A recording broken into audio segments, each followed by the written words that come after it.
할렐루야. 사랑하는 성도 여러분, 오늘도 이 새벽 하나님께서 베푸시는 은혜 가운데 하루를 살아갈 힘과 위로를 얻으시기를 소원합니다. 오늘의 본문 말씀은 홍해를 건너기 전 이스라엘 백성들에게 모세가 한 말씀입니다.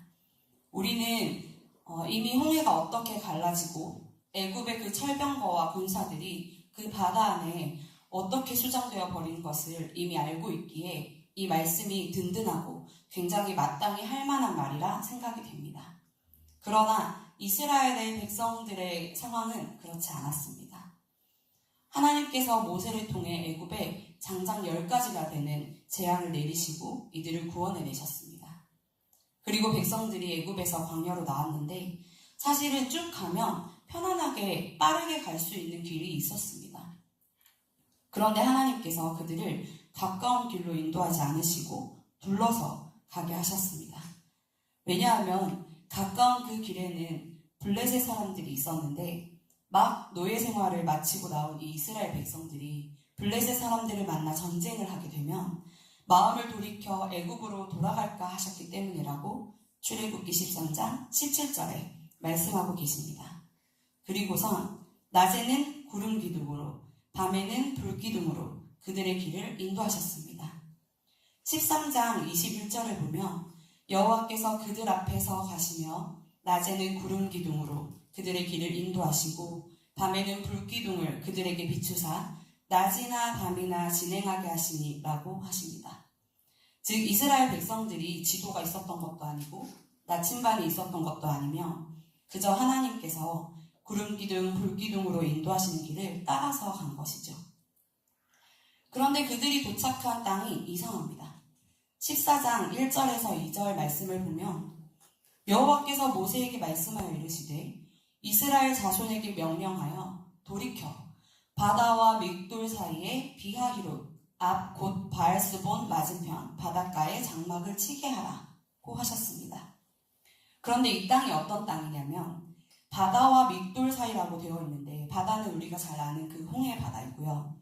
믹돌은 히브리어로 탑 또는 망대라는 뜻으로 애국 국경 근방 방어 요새 혹은 군사기지로서 강력한 수비대가 있었다고 합니다. 그래서 애국 땅에서 도망쳐오는 종들이나 빠져나오는 노비들이 있다면 그곳에서 잡아서 죽임을 당하는 그런 곳이었다고 해요. 또 바알스본은 바알신을 섬기던 지역으로 이스라엘 백성들이 들어갈 수 없는 땅이었습니다. 바하히롯은 수로가 시작되는 곳이란 뜻이라고 합니다. 그러면 하나님께서 인도하여 내셔서 장막을 치게 하신 그 땅은 서쪽은 자신들이 탈출해온 애굽 땅, 동쪽은 홍해, 북쪽은 믹돌, 남쪽은 바알스본. 그럼 서쪽에서 애굽 사람들이 자신들을 잡으러 오면 어디로도 도망갈 수 없는 완전히 고립된 땅인 것이죠. 혹시 여러분은 내비게이션을 사용하시나요? 혹시 믿어마지 않던 내비게이션에게 배신당한 적이 있으신가요? 저는 지금 남편과 연애하던 시절 남편이 다음날 출장을 가야 해서 차를 몰고 저를 만나러 온 적이 있었습니다. 남편은 그때 생초보였거든요. 지금도 운전은 제가 조금 더 잘하는데요. 내비게이션에 무슨 식당을 치고 갔어요. 꼬불꼬불한 골목길로 알려주더라고요.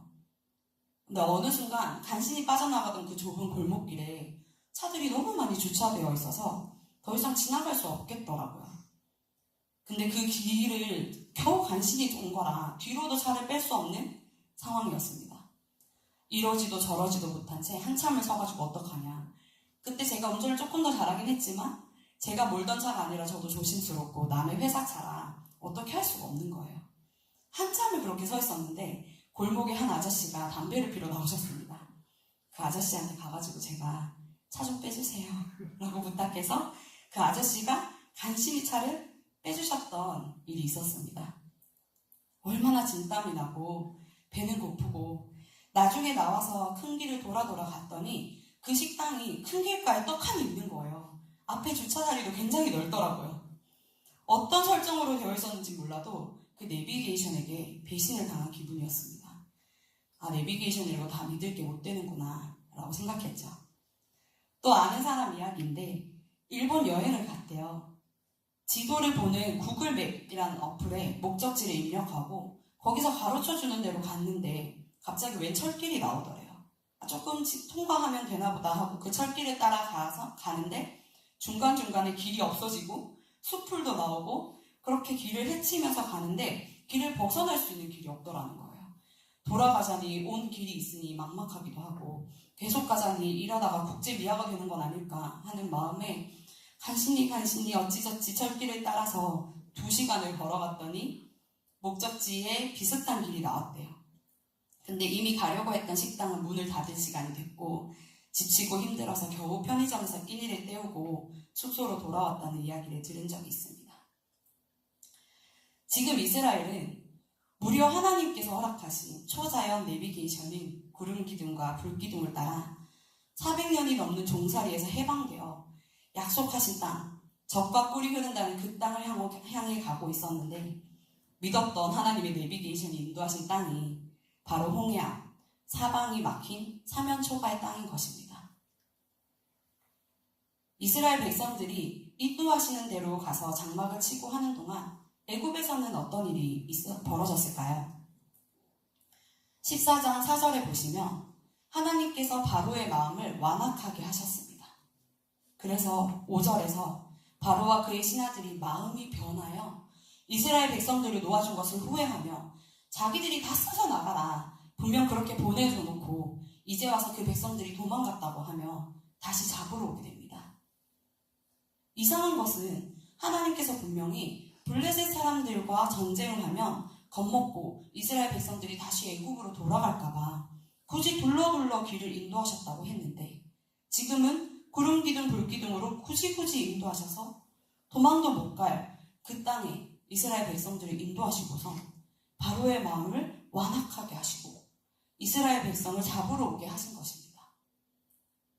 도대체 왜 하나님은 이런 일들을 행하시는 것일까요? 바로가 이스라엘 백성들을 잡으러 가까이 왔습니다. 이제 이스라엘 백성들이 그걸 보게 되었어요. 자기들을 잡으러 온 군사들이 보통이 아니었습니다.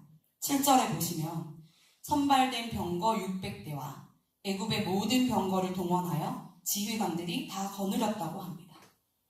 그 시대 가장 강력한 국가 애굽의 군대, 그들이 자랑에 맞지 않는 철병거, 그 중에서도 선발된 600대 뿐만 아니라 애굽의 모든 병거, 어마어마한 군대가 잡으러 온 것을 보며 애굽 사람들은 심히 두려워졌습니다.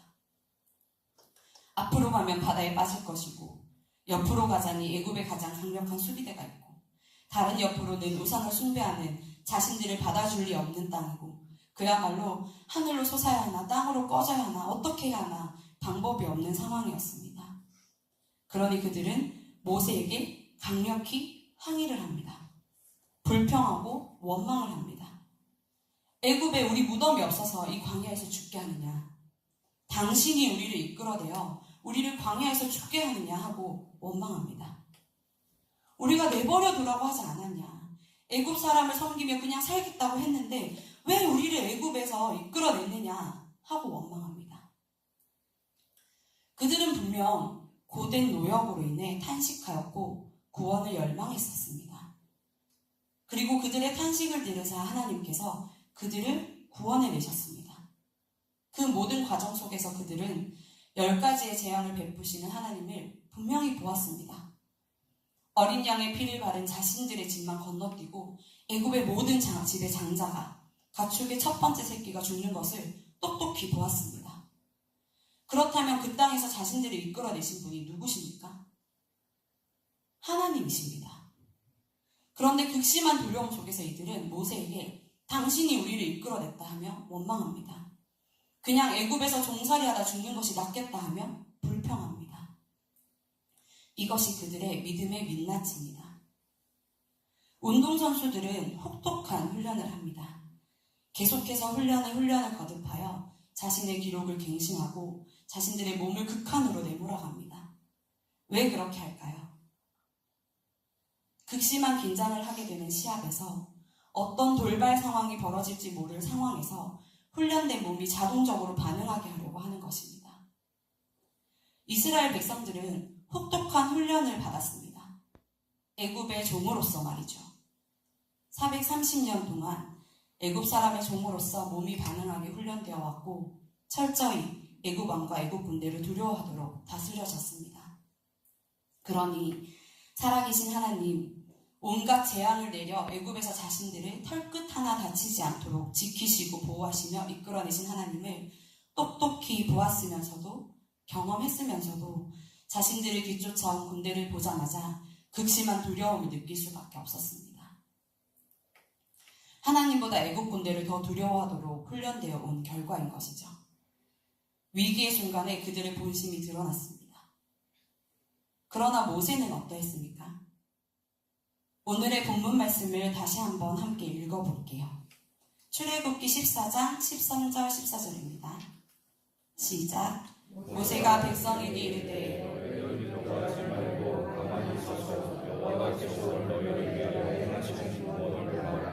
너희가 너를 보는 그 사람을 영원히 다시 보시지 아니하리라. 여호와께서 너희를 위하여 싸우시리니 너희는 가만히 있을지니라. 아멘. 같은 상황에서 이스라엘 백성들은 애국 군대를 보고 죽음을 보았으나 모세는 우리를 위해 싸우실 하나님을 보고 행하실 구원을 보았습니다. 하나님은 이스라엘 백성들이 어떻게 반응하는지 보시려고 그들의 믿음을 시험하시려고 이 사면 초가의 땅으로 인도하신 것일까요? 아닙니다. 만약 그들을 시험하시려면 가깝고 빠른 방법으로 블레셋 사람들과의 전쟁을 허락하셨을 것입니다. 하나님께서는 이스라엘 백성들에게 구원을 베푸시려고 그들을 그 땅으로 인도하셨습니다. 그들이 길고 긴 시간 동안 애굽을 두려워하는 애굽의 종된 정체성을 가지게 된 것을 아시고 이 절체절명의 순간, 아주 긴박하고 극심한 두려움을 느끼는 그 순간에서 그들을 위해 대신 싸우시고 승리하심으로 이제는 하나님이 더 두렵고 크신 분임을 체득하게 하시려고 홍해를 가르시고 애국 군대를 모두 수장시키시는 일들을 행하신 것입니다. 그렇다면 지금 우리는 어떻습니까? 우리가 살아가는 삶은 참 쉽지 않습니다. 심지어 믿음을 지키며 이 땅에서의 삶을 살아내기란 여간 어려운 것이 아닙니다. 하나님의 도우심이 없이 이 인생을 어떻게 살아낼 수 있을까? 막연한 두려움을 모두 경험하면서 살아내고 있으리라 생각합니다. 그럴 때 우리 앞에 어려움이 닥쳤을 때 우리는 무엇을 봅니까? 찬양의 가사처럼 지금까지 지내온 것 모두 주의 은혜라 하고 고백하면서도 또다시 어려움과 해결하기 힘든 문제 앞에서 우리는 어떻게 반응합니까? 혹시 하나님보다 문제를 먼저 보고 두려워하며 불평과 원망을 하진 않습니까? 물론 우리는 연약하여서 그렇게 할 수밖에 없음을 하나님께서는 알고 계십니다. 그래서 블레셋 사람들과의 전쟁을 피하게 하시듯 피할 길을 열어주시고 지키시고 보호하시죠. 그러나 또한 하나님은 우리에게 감당할 만한 고난을 문제를 겪게 하십니다. 왜냐하면 우리가 하나님을 더욱 의지하고 문제보다 크신 하나님을 신뢰하길 바라시기 때문입니다. 운동선수에게 감독과 코치가 혹독한 훈련을 시켜서 가장 위기의 순간에 몸이 익힌 대로 힘을 발휘할 수 있도록 하듯 하나님께서는 우리를 끊임없이 훈련시키시고 그 훈련을 통하여 믿음이 성장하게 하셔서 인생의 가장 큰 위기의 순간에 체득한 대로 하나님을 신뢰하도록 만들어 가십니다. 하나님이 우리를 사랑하시기에 우리에게 구원을 베푸시기 위해 고난의 순간에도 구름기둥과 불기둥으로 인도하시는 분이심을 기억하는 저와 여러분이 되시길 소원합니다. 오늘 모세는 우리에게 이야기합니다. 너희는 두려워하지 말고 가만히 서라고요. 가만히 서서 이 뜻은 진짜 두 손 두 발 놓고 자포자기한 심정으로 있으라는 뜻이 아닙니다. 아무것도 하지 말고 그냥 관망이나 하란 뜻도 아닙니다.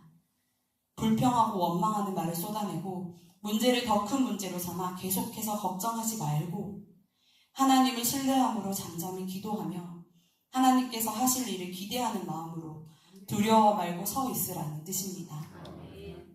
그래서 하나님께서 우리를 위해 어떻게 싸우시며 어떻게 승리하시는지 보라는 뜻입니다. 이것은 문제 앞에서 우리가 보여야 할 첫 번째 반응입니다. 이후 하나님께서는 모세에게 이스라엘 자손에게 명령하여 앞으로 나아가게 하라고 하십니다. 손을 들고 지팡이를 들라고 하십니다. 갈라진 홍해를 통과하라고 하십니다. 그 이후 하나님 앞에 처참하게 수장되어 버린 애국 군대를 보게 하십니다. 그러니 오늘 이 말씀을 듣는 저와 여러분, 우리의 삶의 크고 작은 문제 앞에서 먼저 두려워하지 말고 가만히 서서 하나님의 도우심을 구하며 우리를 위해 이미 승리하신 예수 그리스도를 기억하며 담대하게 나아갈 수 있기를 주님의 이름으로 축복합니다. 말씀을 마무리하고자 합니다. 하나님은 우리를 사랑하시는 우리의 선하신 구원자 되십니다. 그리고 애굽의 군대를 말살시키는 위대한 승리자가 되십니다. 우리에게 다가오는 어떤 어려움도 하나님 앞에서는 아무것도 아님을 기억하길 원합니다. 바라기는 우리의 믿음이 잘 훈련되어져서 위기의 순간에 드러난 우리의 믿음의 민낯이 하나님을 바라보고 하나님께서 행하실 일을 신뢰하는 것이어서 혹독한 훈련은 마치고 이제는 하나님께서 하나님의 일에 사용하시는 모세와 같은 주님의 일꾼, 주님의 동역자 되어지기를 소원합니다. 기도하겠습니다.